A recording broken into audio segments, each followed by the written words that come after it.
आज की कहानी है वृद्धाश्रम का आखिरी सफ़र। कहते हैं माँ बाप भगवान का रूप होते हैं, लेकिन जब वही माँ बाप अपने ही घर में बोझ बन जाएं तो दर्द कितना बड़ा होता है। आज की यह कहानी शायद आपकी आंखें नम कर दे। यह कहानी समाज में घट रही कई वास्तविक घटनाओं से प्रेरित है। उत्तर प्रदेश के एक छोटे से कस्बे में रघुवीर और मीरा अपनी पुश्तैनी हवेली में रहते थे। शादी के 30 साल बाद भी दोनों का एक ही सपना था कि उनका बेटा विकास हमेशा परिवार को साथ लेकर चलेगा। रघुवीर ने अपनी ज़िंदगी का हर पसीना उस घर को बनाने में बहा दिया था। खेत बेच दिए, अपनी पसंद छोड़ दी, नए कपड़े तक नहीं खरीदे, लेकिन बेटे की पढ़ाई कभी नहीं रुकने दी।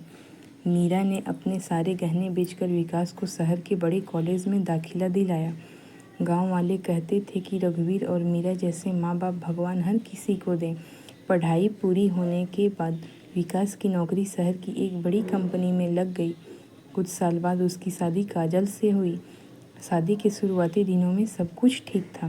काजल मीरा को माँ कहकर बुलाती थी और रघुवीर के लिए अपने हाथों से चाय बनाती थी। रघुवीर खुशी से कहते थे, अब हमारी बेटी आ गई है, हमें किसी बात की चिंता नहीं है। लेकिन समय धीरे धीरे बदलने लगा। शहर की चमक और सोशल मीडिया की दिखावटी दुनिया ने काजल की सोच बदलनी शुरू कर दी। उसे लगता था कि संयुक्त परिवार में रहने से उसकी आज़ादी खत्म हो रही है। उसकी सहेलियाँ रोज़ कहती कि अलग रहो, तभी अपनी ज़िंदगी जी पाओगी। विकास पहले इन बातों को हंसी में टाल देता था, लेकिन रोज़ रोज़ वही बातें सुनकर उसका मन भी बदलने लगा। एक शाम काजल ने कहा, हम कब तक इस पुराने घर में रहेंगे, शहर में फ्लैट ले लेते हैं। रघुवीर ने मुस्कुराकर कहा, बेटा यह सिर्फ ईंट पत्थर नहीं है, इसमें तुम्हारी बचपन की यादें हैं। विकास चुप रहा, लेकिन काजल के चेहरे पर नाराज़गी साफ दिख रही थी। कुछ दिनों बाद काजल ने घर का खर्च, दवाइयों का खर्च और बिजली के बिल का हिसाब गिना कर विकास से कहा कि अगर माँ बाप अलग रहें तो हमारी बचत ज़्यादा होगी। यह बात मीरा ने अनजाने में सुन ली। उस रात उन्होंने किसी से कुछ नहीं कहा, लेकिन तकिए में मुंह छिपाकर देर तक रोती रही। रघुवीर ने पूछा भी तो उन्होंने मुस्कुराकर कहा, आँख में धूल चली गई थी। रघुवीर सब समझ गए, लेकिन बेटे के खिलाफ एक शब्द नहीं बोले। उधर विकास धीरे धीरे अपने माता पिता से दूर होता जा रहा था।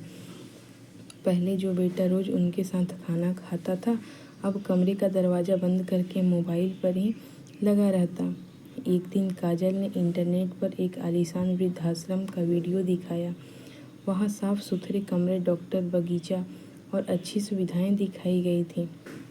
उसने कहा, देखो यहाँ बुजुर्ग कितने खुश रहते हैं, वहाँ इन्हें दोस्तों का साथ भी मिलेगा।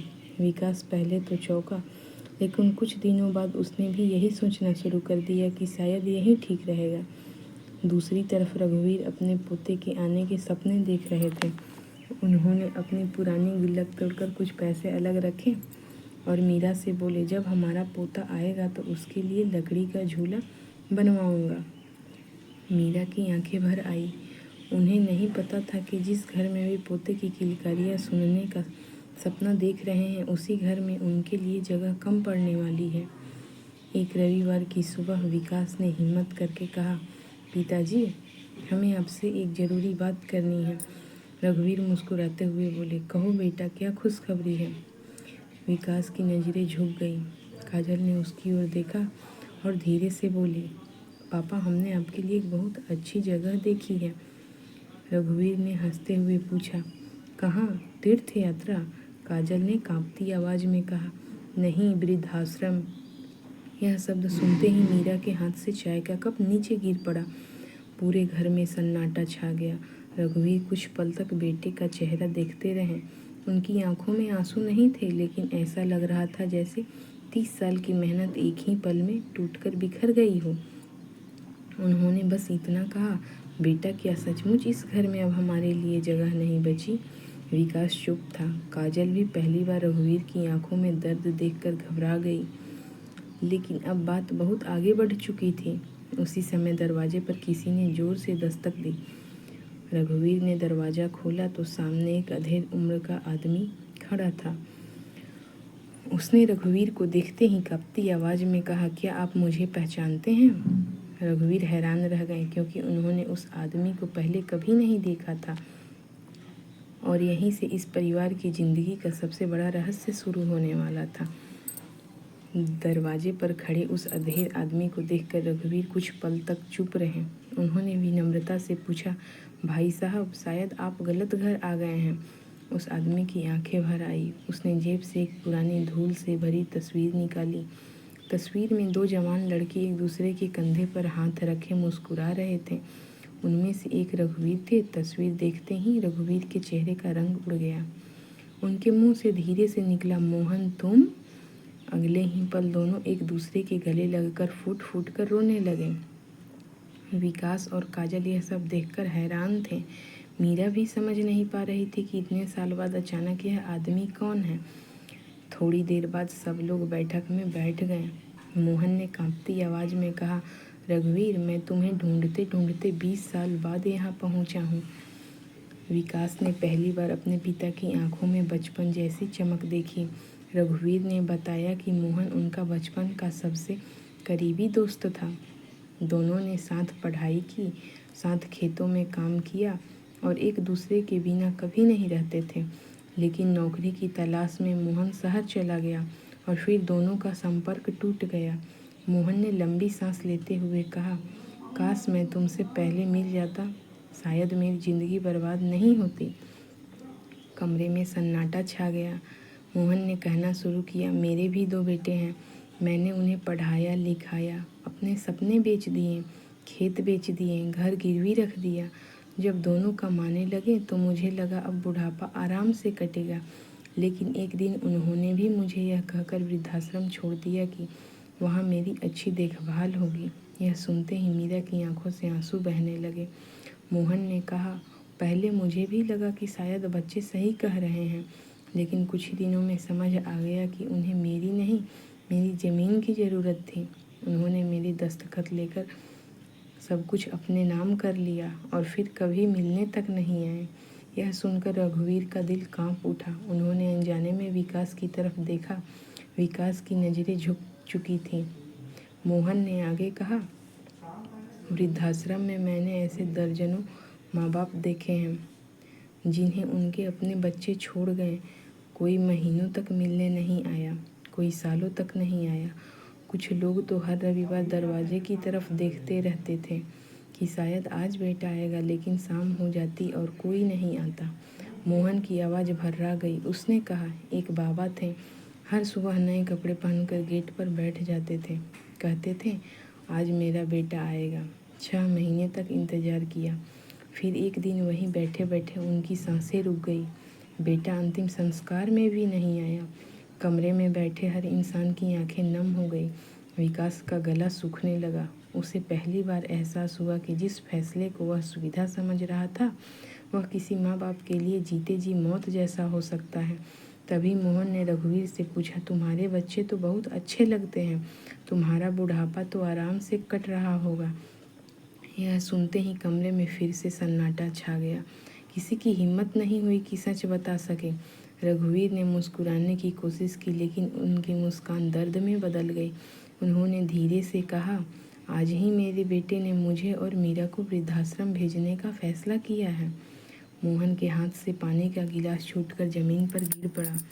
वह अवाक रह गया। उसने विकास की तरफ देखा और बोला, बेटा, जिस रास्ते पर तुम चल रहे हो उसके अंत में सिर्फ पछतावा है। जब तुम्हारे बच्चे बड़े होंगे तो वे तुमसे वही सीखेंगे जो आज तुम उन्हें सिखा रहे हो।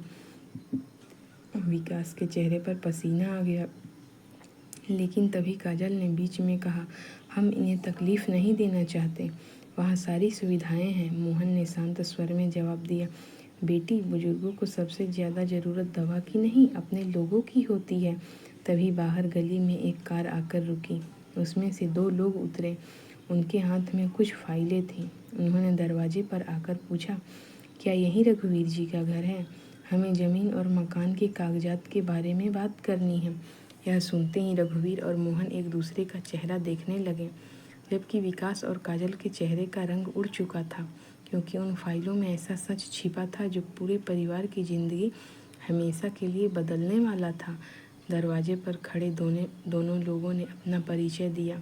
उनमें से एक वकील था और दूसरा तहसील कार्यालय का कर्मचारी।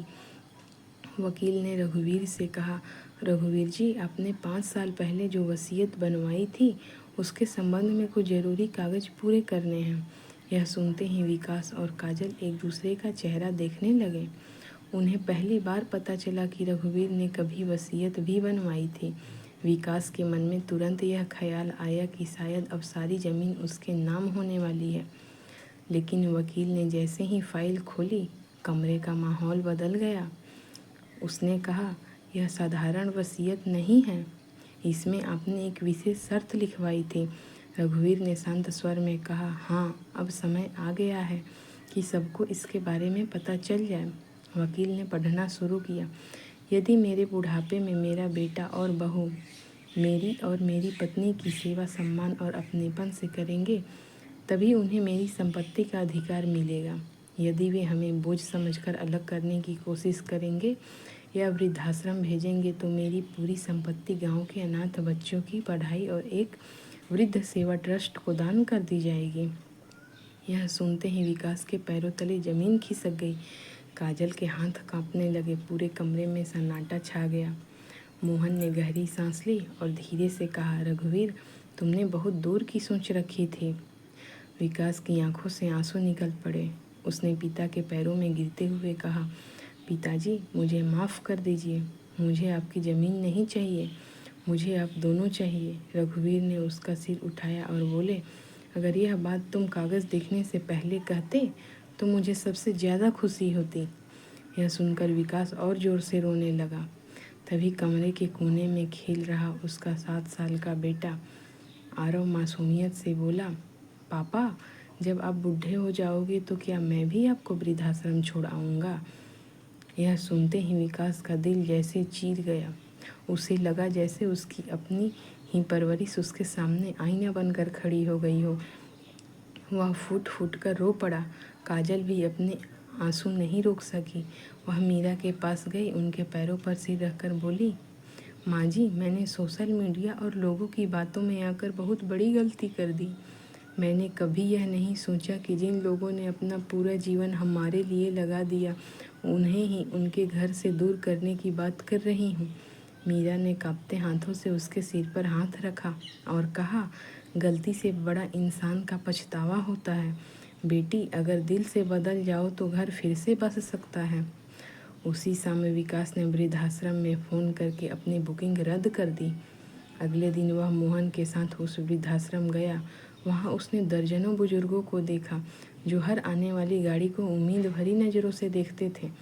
एक दादी ने उससे पूछा, बेटा, क्या तुम मुझे लेने आए हो?